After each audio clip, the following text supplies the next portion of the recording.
बिस्मिल्लाहिर्रहमानिर्रहीम। अस्सलाम वालेकुम। दानिया शाह की शादी किससे हुई है, कैसे हुई, हकीम शहजाद ने क्या कहा, मुकम्मल आपको बताएंगे। अगर आप चैनल पर नए हैं, चैनल को सब्सक्राइब कीजिए, बेल आइकन पे क्लिक कीजिए ताकि हमारे चैनल पे आने वाली नई वीडियोस भी आपको मिलती रहे। हकीम शहजाद ने कहा है कि दानिया शाह की वालदा मेरे पास दवाई लेने आती थी।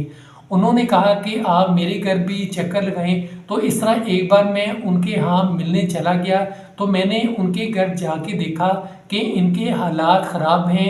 दानिया शाह के केस के अंदर इनका सारा माल बिक चुका है। तो तब से मैंने फ़ैसला कर लिया मैं इनको इंसाफ दिलाऊंगा। आमा लियाकत की जायदाद में से जो हिस्सा है मैं इनको दिलवा कर रहूँगा। तो उसके बाद लोगों ने कहा कि आप किस तरह से ये कर रहे हैं, क्यों कर रहे हैं, क्या काम कर रहे हैं, आप उनके घर आते जाते हैं, ये क्या मामला है।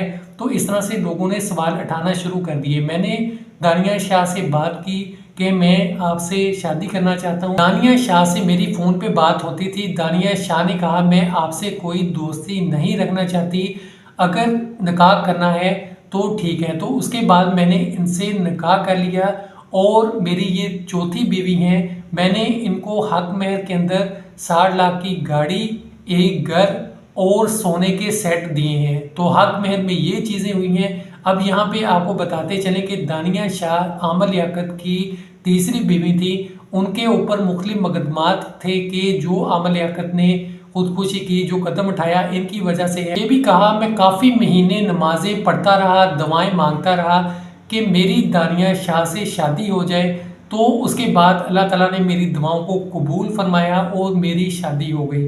तो इस तरह कहना था अहमद शहजाद का। अब दोनों की शादी हो गई है। आपको बताते चले दानिया शाह की एकदम शादी की खबरें मीडिया पर आई तो काफ़ी ज़्यादा सोशल मीडिया पर नेगेटिव बातें भी आई, पॉजिटिव बातें भी आई।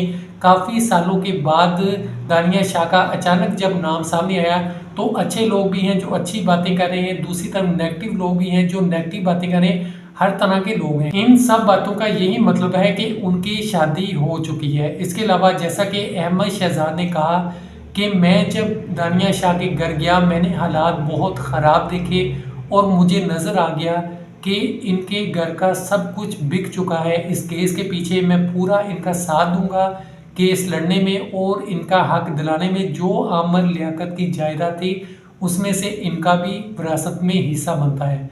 तो ये इनका कहना था।